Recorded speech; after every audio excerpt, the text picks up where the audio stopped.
Hi friends, welcome to Lectures on Law. IPC offenses relating to marriage ആണ് നമ്മൾ നോക്കിക്കൊണ്ടിരുന്നത്. നിങ്ങളുടെ preparation ഒക്കെ നല്ല രീതിയിൽ സ്ട്രോങ് ആക്കുക. ഞാൻ എപ്പോഴും പറയുന്നുണ്ട്, നിങ്ങൾ ലേറ്റ് ആയാലോ ഇനിയിപ്പോൾ എന്തായാലും ലേറ്റ് ആയി, ഇനി നോക്കിയിട്ട് കാര്യമില്ല, ഇത്രയും സമയമായില്ലേ, അടുത്ത വർഷം പ്രിപ്പയർ ചെയ്യാം എന്നൊക്കെ വിചാരിച്ചിരിക്കുന്നവരാണ് എങ്കിൽ നിങ്ങൾക്ക് ഉള്ള സമയത്ത്, ഇനി കിട്ടുന്ന സമയത്ത്, ഇപ്പോഴും വൈകിട്ടില്ല.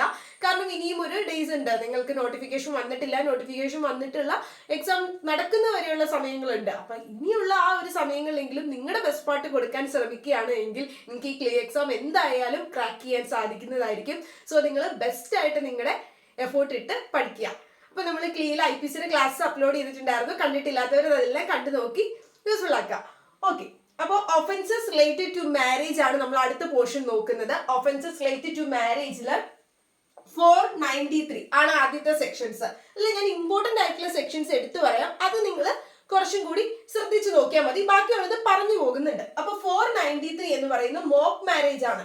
മോക്ക് മാരേജ് എന്ന് പറയുന്നത്, മോക്ക് മാരേജ് എന്നല്ല, സെക്ഷനിൽ പറയുന്നത് ഇങ്ങനെയാണ്: cohabitation caused by a man deceitfully inducing a woman of lawful marriage. അതായത് തെറ്റായ രീതിയിൽ, തെറ്റിദ്ധരിപ്പിക്കുന്ന രീതിയിൽ കല്യാണം കഴിച്ചു എന്ന് ഡിസീറ്റ്ഫുള്ളി ഇൻഡ്യൂസ് ചെയ്ത്, അതായത് ഡിസീറ്റ് എന്ന് പറഞ്ഞാൽ എന്താ, ചീറ്റിംഗ് പഠിപ്പിച്ചപ്പോൾ ഞാൻ പറഞ്ഞായിരുന്നു, ഡിസീറ്റ് എന്ന് പറഞ്ഞാൽ വഞ്ചിക്കുന്ന ഉദ്ദേശത്തോടു കൂടി, അതായത് ഒരാളെ വഞ്ചിക്കണമെന്നുള്ള ഉദ്ദേശത്തോടു കൂടി അയാൾ അങ്ങനെ ഒരു ബിലീഫ് ഉണ്ടാക്കുക. എന്ത് ബിലീഫ്? വിശ്വാസം ഉണ്ടാക്കുന്നത് ലോഫുൾ മാരേജ്, ഞാൻ നിന്നെ നിയമപ്രകാരം കല്യാണം കഴിച്ചതാണ് എന്നൊരു വിശ്വാസം ഒരു സ്ത്രീയിൽ ഉണ്ടാക്കിയതിനു ശേഷം ആ സ്ത്രീയുമായിട്ട് ഒരു മാൻ കൊഹാബിറ്റ് ചെയ്യുക, ഒന്നിച്ച് താമസിക്കുകയാണ് എങ്കിൽ അവരെങ്ങനെയാണ്, അവരെ പറ്റിപ്പിച്ച് വഞ്ചിച്ചാണ്. അതായത് ഇപ്പൊ ചിലപ്പോൾ ഒരു ചുമ്മാ ഒരു കാട്ടിലൊക്കെ പോയിട്ട് ഒരു മാല ഇട്ടിട്ട് പറയുകയാണ് നീ ഇന്നും അല്ല എന്റെ ഭാര്യയാണ് എന്നൊക്കെ പറഞ്ഞ് അങ്ങനെ വഞ്ചിപ്പിക്കുക.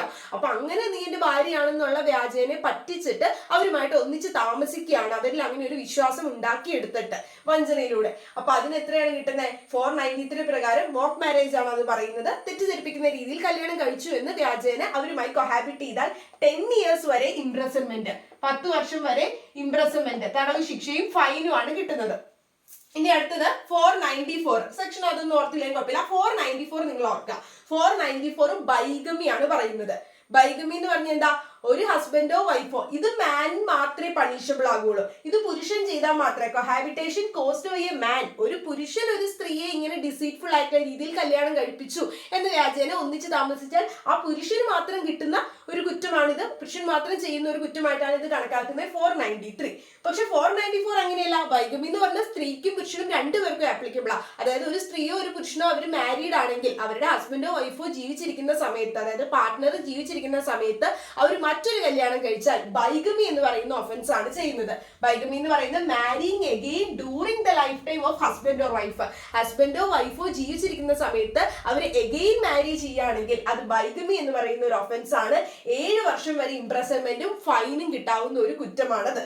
പക്ഷെ ഇങ്ങനെ പറയുമ്പോഴും ചില സിറ്റുവേഷൻസിൽ അതിനൊരു എക്സെപ്ഷൻസ്, ആനുകൂല്യങ്ങൾ പറയുന്നുണ്ട്. അതായത് ഇപ്പൊ ഒരു മുസ്ലിം മാൻ ആണ്, മുസ്ലിം മാൻ എന്ത് ചെയ്യാം? ഷാരിയ ലോ പ്രകാരം അവർക്ക് 4 wives അറ്റ് എ ടൈം പാടും. അപ്പൊ അങ്ങനെ ഉള്ളത് കൊണ്ട് തന്നെ 4 wives ഉണ്ടെങ്കിൽ കുഴപ്പമില്ല. അപ്പൊ അതുകൊണ്ട് മുസ്ലിം മെയിലിന് ആ ഒരു എക്സെപ്ഷൻ കിട്ടുന്നുണ്ട്. മുസ്ലിം ആയിട്ടുള്ള ഒരു മെയിലാണ് എങ്കിൽ, if A husband of A first marriage, ആദ്യം കഴിച്ച ഫസ്റ്റ് മാരേജിലെ ഹസ്ബൻഡ് ഒരു മുസ്ലിം മെയിൽ ആയിരുന്നു എങ്കിൽ അവർക്ക് എന്ത് ചെയ്യില്ല, ഈ ബൈഗമി എന്ന് പറയുന്ന കുറ്റം വരില്ല. കാരണം അറ്റ് എ ടൈം 4 wife കുഴപ്പമില്ല. സോ പിന്നെ ബാക്കിയുള്ള വരുന്നതെന്ന് പറഞ്ഞാൽ പ്രീവിയസ് മാരേജ്, നമ്മൾ ആദ്യം കഴിച്ച മാരേജ് കോടതി എന്ത് ചെയ്തിട്ടുണ്ട്, കോമ്പിറ്റന്റ് ആയിട്ടുള്ള കോടതി പറഞ്ഞിട്ടുണ്ട് വോയിഡ് ആണ്, അസാധുവാണെന്ന്. ആദ്യം കഴിച്ച മാരേജ് വോയിഡ് ആണ്, അതിൽ അസാധുവാണെന്ന് കോടതി വിധി പറഞ്ഞിട്ടുണ്ട് എങ്കിൽ എന്താവില്ല, നമ്മൾ രണ്ടാമത് കഴിച്ച മാരേജിൽ നമുക്കൊരു കുറ്റമാവില്ല, അതൊരു ബൈഗമി ആയിട്ടുള്ള ഒഫൻസ് ആവില്ല. ഇനി അടുത്തൊരു എക്സെപ്ഷൻ പറയുന്നത് former spouse absent for 7 years. അതായത് നമ്മുടെ ആദ്യത്തെ പാർട്ട്ണർ ഇല്ലേ, നമ്മുടെ ഫസ്റ്റ് മാരേജിലെ പാർട്ട്ണർ 7 വർഷമായിട്ട് ആബ്സെന്റ്, ഇവിടെ ഇല്ല. അപ്പൊ 7 വർഷമായിട്ട് ഒരാളെ കാണാനായിട്ടില്ല എങ്കിൽ അയാൾ മരിച്ചതായിട്ടാണ് കണക്കാക്കുന്നത്. സോ അതുകൊണ്ടും എന്ത് ചെയ്യില്ല, നമ്മൾ രണ്ടാമതൊരു കല്യാണം കഴിച്ചു കഴിഞ്ഞാൽ അവിടെയും നമുക്ക് പണിഷബിൾ ആവില്ല, ബൈഗമി എന്ന് പറയുന്ന കുറ്റം ചെയ്യില്ല, നമ്മൾ അതായിട്ട് കണക്കാക്കില്ല. ഇനി അതല്ല എങ്കിൽ ഫസ്റ്റ് മാരേജ് ഡിവോഴ്സ് ആയി, ഡിവോഴ്സ് ആയി, കോമ്പീറ്റന്റ് ആയിട്ടുള്ള കോടതി വഴിയായിട്ട് ഫസ്റ്റ് മാരേജ് ഡിവോഴ്സ് ആയെങ്കിലും രണ്ടാമത് മാരേജ് കഴിക്കുമ്പോൾ മറ്റാൾ ജീവിച്ചിരിപ്പുണ്ട്, പാർട്ട്ണർ ജീവിച്ചിരിപ്പുണ്ടെങ്കിലും നമ്മൾ ബൈഗമി എന്ന് പറയുന്ന ഒഫൻസ് അല്ല ചെയ്തത്. ഈ 4 എക്സെപ്ഷൻ സിറ്റുവേഷൻസിൽ ബൈഗമി എന്ന് പറയുന്ന ഒഫൻസ് ആപ്ലിക്കബിൾ ആവില്ല. അല്ലാത്ത പക്ഷം ഹസ്ബൻഡോ വൈഫോ ജീവിച്ചിരിക്കുമ്പോൾ എഗെയിൻ നമ്മളൊരു മാരേജ് കഴിക്കുകയാണെങ്കിൽ 7 വർഷം വരെ ഇംപ്രസ്മെന്റും ഫൈനും കിട്ടാവുന്ന ബൈഗമി എന്ന് പറയുന്ന കുറ്റമാണ് ചെയ്തത്. 494 ആണ് സെക്ഷൻ. ഇനി അടുത്തത് 495 496. ഇതൊക്കെ ജസ്റ്റ് ഒന്ന് മനസ്സിലാക്കിയിരുന്നാൽ മതി. അങ്ങനെയൊന്നും ചോദിക്കാൻ ചാൻസ് ഇല്ല. അതായത് ഫോർമൽ ആയിട്ടുള്ള മാരേജ് നമ്മൾ കൺസീൽ ചെയ്തു, ആദ്യം കഴിച്ച കല്യാണം നമ്മൾ മറച്ചു വെച്ചിട്ടാണ് രണ്ടാമത് കല്യാണം കഴിക്കുന്നതെങ്കിൽ 10 വർഷം ഫൈനും വരെ ശിക്ഷ കിട്ടാം. ഇനി 496 പറയുന്ന മാരേജ് ഫ്രോഡിലന്റ്, അതായത് എന്തെങ്കിലും തെറ്റിദ്ധരിപ്പിക്കുന്ന നിയമപ്രകാരമല്ല, അതായത് ലോഫുൾ ആയിട്ടുള്ള രീതിയിലല്ല കല്യാണം കഴിച്ചത്, ഫ്രോഡിലന്റ് ആയിട്ടുള്ള എന്തെങ്കിലും പറ്റിപ്പിക്കുന്ന രീതിയിലൂടെയാണ് മാരേജ് കഴിച്ചതെങ്കിലും 7 വർഷം ഫൈനും വരെ കിട്ടാവുന്ന ഒരു കുറ്റമാണ്. ഇനി 497 അത് സെക്ഷൻ ഓർത്തിരിക്കണം. 497 പറയുന്ന അഡൽട്ടറി ആണ്. അഡൽട്ടറി ഇപ്പൊ ഒരു കുറ്റമല്ല. Joseph Shine versus Union of India എന്ന് പറയുന്ന കേസിൽ അത് അൺകോൺസ്റ്റിറ്റ്യൂഷണൽ ആണ് എന്ന് പറഞ്ഞു സ്ട്രക്ക് ഡൗൺ ചെയ്ത് എടുത്തു കളഞ്ഞു. അപ്പൊ അഡൽട്ടറി ഇപ്പൊ ഒരു കുറ്റമല്ല, എന്നാലും നമ്മളത് ഓർത്തിരിക്കണം. 497 അഡൽട്ടറിയെ കുറിച്ച് പറയുന്നത്. അഡൽട്ടറിയുടെ പണിഷ്മെന്റ് 5 വർഷം വരെ ഇംപ്രസൺമെന്റ്. 5 വർഷം ഇംപ്രസൺമെന്റ് കിട്ടുന്ന കുറ്റങ്ങൾ IPCയിൽ നമ്മൾ അങ്ങനെ കണ്ടിട്ടൊന്നുമില്ല. അപ്പൊ 5 വർഷമാണ് അഡൽട്ടറിക്ക് ഇംപ്രസൺമെന്റ് കിട്ടുന്നത്. ഫൈനും ഉണ്ടാകും. ഇനി ഇതിപ്പോ ഒരു ഒഫൻസ് അല്ല. അത് ഏത് കേസിലാ പറഞ്ഞത്? ജോസഫ് ഷൈൻ. ആ കേസിന്റെ പേര് ഓർത്തിരിക്കുക, Joseph Shine versus Union of India എന്ന് പറയുന്ന കേസിലാണ് ഈ ഒരു അഡൽട്ടറി ഒരു കുറ്റമല്ല എന്ന് പറഞ്ഞ് അൺകോൺസ്റ്റിറ്റ്യൂഷണൽ ആണെന്ന് സുപ്രീം കോടതി പറഞ്ഞത്. അപ്പൊ ഈ ഒരു അഡൽട്ടറി എന്ന് പറഞ്ഞാൽ എന്താ? ഒരു വൈഫിനോടുമായിട്ട്, അതായത് മറ്റൊരാളുടെ വൈഫുമായിട്ട് ഒരു പുരുഷൻ സെക്ഷൽ ഇന്റർകോഴ്സിൽ ഏർപ്പെടുന്നു. അത് ആരുടെ കൺസെന്റ് ഇല്ലാതെയാ?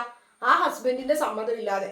അതായത് ഒരാളുടെ വൈഫായിട്ടുള്ള ഒരു സ്ത്രീയുമായിട്ട്, മറ്റൊരാളുടെ ആ വൈഫായിട്ടുള്ള സ്ത്രീയുമായിട്ട് ഒരു മെയിൽ പേഴ്സൺ സെക്ഷൽ ഇന്റർകോഴ്സിൽ ഏർപ്പെട്ടാൽ ആ മെയിൽ പേഴ്സൺ ചെയ്യുന്ന കുറ്റം അഡൽട്ടറി ആണ്. അവിടെ ഫീമെയിൽ പേഴ്സൺ, ഇപ്പൊ ആ സ്ത്രീയാണ് പ്രേരിപ്പിച്ചതെന്ന് പറഞ്ഞാലും ആ വൈഫിനെ എന്ത് ചെയ്യുന്നില്ല, അവിടെ പണിഷബിൾ ആക്കുന്നില്ല. ആ സ്ത്രീ അവിടെ പ്രേരിപ്പിച്ചെങ്കിൽ പോലും അബെറ്റർ ആണ്, പ്രേരിപ്പിച്ച വ്യക്തിയാണ് എന്ന് പറഞ്ഞു പോലും അവരെ അവിടെ ശിക്ഷിക്കുന്നില്ല. അപ്പൊ അതുകൊണ്ടാണ് ഈ ഒരു കേസിൽ കോടതി പറഞ്ഞത് അപ്പൊ അവിടെ ഒരു ഡിസ്ക്രിമിനേഷൻ ആണ്, ആ പുരുഷനെ മാത്രമാണ് ശിക്ഷിക്കുന്നുള്ളൂ. അപ്പൊ അതുകൊണ്ട് തന്നെ അത് അൺകോൺസ്റ്റിറ്റ്യൂഷണൽ ആണെന്ന് Joseph Shine versus Union of ഇന്ത്യയുടെ കേസിൽ പറയുകയാണ് ചെയ്തത്. അപ്പൊ അഡൽട്ടറി 497 ആണെന്ന് ഓർക്കുക, അത് ഒഫൻസ് അല്ല. പക്ഷെ എന്നാലും നമ്മൾ അതിന്റെ സെക്ഷൻ ഒന്ന് ഓർത്തിരിക്കുക. പുതിയ ലോ വന്നപ്പോ ഭാരതീയ ന്യായ സംഹിതയിൽ അതൊന്നും ഇല്ല, അതൊക്കെ എടുത്തു കളഞ്ഞിട്ടുണ്ട്. ഇനി 498A പറയുന്നത് ക്രൂവലിറ്റി ആണ്. ക്രൂവലിറ്റി എന്ന് പറഞ്ഞാൽ എന്താ? നമ്മൾ എന്തെങ്കിലും ക്രൂവൽ ആയിട്ടുള്ള രീതിയിൽ, മെന്റൽ ആയിട്ടുള്ള ക്രൂവലിറ്റിയും വരും, ഫിസിക്കൽ ആയിട്ടുള്ള ക്രൂവലിറ്റിയും വരും. അത് ഹസ്ബൻഡോ ഹസ്ബൻഡിന്റെ റിലേറ്റീവോ, ഇപ്പൊ അമ്മയാകാം, അനിയത്തിയാകാം, അങ്ങനെ ആരെങ്കിലും ആവും. അപ്പൊ ഹസ്ബൻഡോ ഹസ്ബൻഡിന്റെ ഏതെങ്കിലും റിലേറ്റീവ്സോ ആ മാരീഡ് ആയിട്ടുള്ള വുമണിനെ, അതായത് ഭാര്യയെ എന്ത് ചെയ്യുന്നു, അവരുടെ ഭാര്യയെ ആ മാരീഡ് ആയിട്ടുള്ള വുമണിന് എന്തെങ്കിലും ക്രൂവലിറ്റി കൊടുക്കുകയാണ് എങ്കിൽ അതിപ്പോ മെന്റൽ ആയിട്ടുള്ള ക്രൂവലിറ്റിയും വരും, അതുപോലെ തന്നെ ഫിസിക്കൽ ആയിട്ടുള്ള ക്രൂവലിറ്റി, അടുക്കി ഇടിക്കുക എന്നൊക്കെയുള്ള ഫിസിക്കൽ ക്രൂവലിറ്റി, മെന്റൽ അതായത് മാനസികമായിട്ടുള്ള രീതിയിൽ അവരെ ബുദ്ധിമുട്ടിക്കുക, ഡൗറിയൊക്കെ ചോദിക്കാതെ, അല്ല എങ്കിൽ അവരെപ്പോഴും മോശമായിട്ടുള്ള രീതിയിൽ വാക്കുകൾ പറയുക, അങ്ങനെയുള്ളതൊക്കെ, അല്ലെങ്കിൽ അവരെ ഹരാസ് ചെയ്യുക, ഇതൊക്കെ ഏതിന്റെ അടിസ്ഥാനത്തിൽ വരും? ക്രൂവലിറ്റിയുടെ അടിസ്ഥാനത്തിൽ 498A വരും. 3 വർഷം വരെ തടവും ഇംപ്രസൺമെന്റും ഫൈനും കിട്ടാവുന്ന ഒരു കുറ്റമാണ്. അപ്പൊ ഇത്രയുമാണ് ഒഫൻസസ് റിലേറ്റഡ് ടു മാരേജിൽ വരുന്നത്.